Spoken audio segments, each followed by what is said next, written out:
Magandang umaga po ulit at tayo babalik na sa ating tutorial. Ang pag-uusapan po natin ngayon ay renewal o update ng 8% income tax.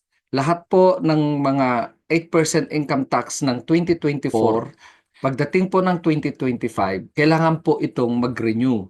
Dahil lahat po ay matik, babalik sa graduated itemized po ang tax type natin.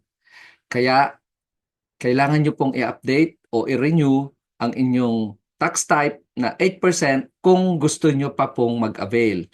Pero kung ayaw nyo na pong mag-avail, wag na lang kayo mag-renew. Matik pupunta kayo ng itemized graduated tax type.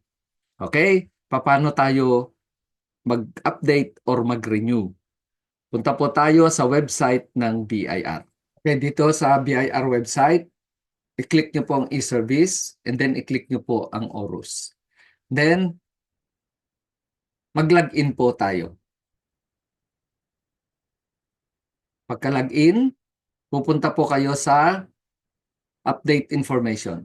Sa update information, i-click nyo po ang update of registration.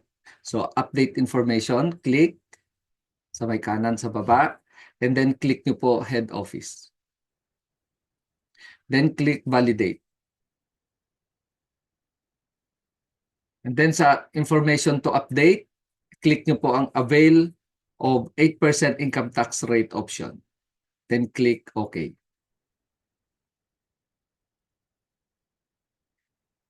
Scroll up nyo po.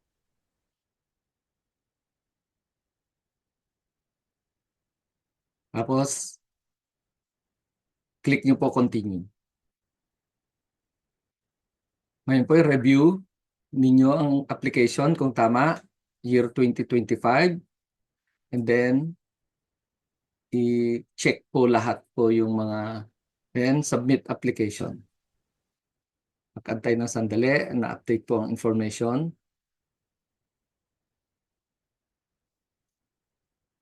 Kasi yan na po ang confirmation.